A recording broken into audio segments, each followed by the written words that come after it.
अगर से तुस कोई गल करा दे केस सना दे मैं एह् सना दा भाई बतखां इत्थै फिरा करदियां न और चलाइयां करदियां जियां शैह्रा च निक्के आटो बिजली आह्ले आटो चलदे ना ओह् बैटरी आह्ले पूरी दिक्खो स्पीड उसै दी।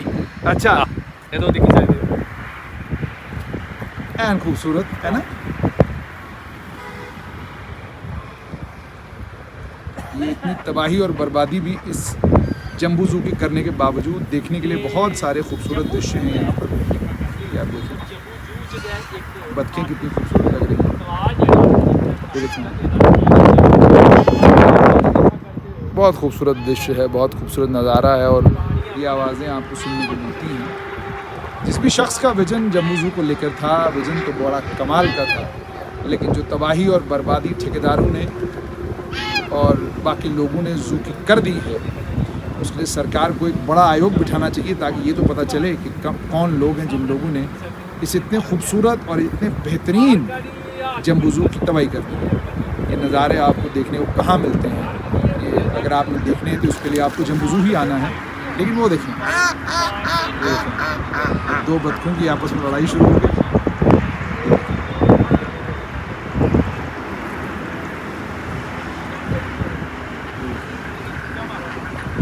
इतना खूबसूरत नज़ारा जो है, इसको एंजॉय करने के लिए आपको जम्बू जू आना पड़ेगा।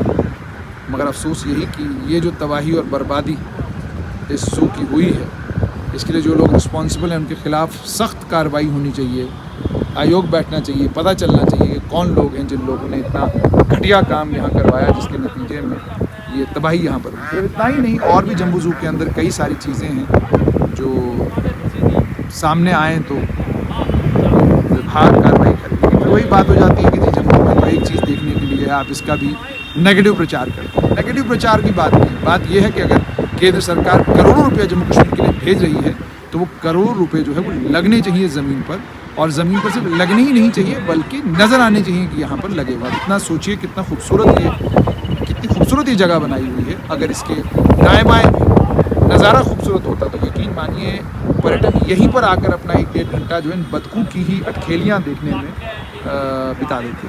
लेकिन अब वो चीज़ें हैं नहीं, तो लेकिन नज़ारा बहुत खूबसूरत है। मौका मिले तो ज़रूर आइएगा। जम्बू ज़ू के दरवाज़े के ऊपर अगर ये तबाही और बर्बादी के मंज़र हैं तो ज़ू के अंदर के हालात क्या होंगे, मुझे लगता है कि उसके ऊपर ज़्यादा बहस करने की ज़रूरत नहीं है। क्या किसी अंतर्राष्ट्रीय ज़ू में, किसी राष्ट्रीय लेवल के, किसी नेशनल लेवल के ज़ू की तस्वीर ऐसी होती है? क्या इस तरीके से ज़ू बनाया जाता है? हमारी कोई एक्सपर्टीज ज़ू बनाने में नहीं है, लेकिन जो दृश्य हमने देखे उससे दिल को तकलीफ़ तो बहुत होती है। ये विरासत मेरी और आपकी है, ये किसी अफसर की, किसी सरकार की या किसी व्यक्ति की विरासत नहीं है।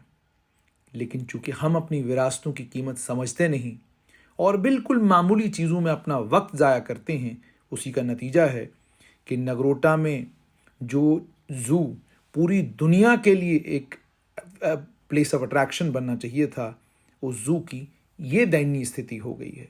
हम तो अपना काम कर रहे हैं, तस्वीरें आप तक पहुंचा रहे हैं, मगर कोई उम्मीद कि इसको लेकर लोग सूझबूझ और समझ के साथ आगे बढ़ेंगे और सरकार को भी कहेंगे कि अगर ये कमियां खामियां इसके अंदर हैं, इनको एड्रेस किया जाए, चोरी हुई है, डकैती हुई है, चोरों और डकैतों के खिलाफ कार्रवाई की जाए, ये उम्मीद तो रख सकते हैं। लेकिन अगर ऐसा नहीं तो फिर क्या किया जा सकता है?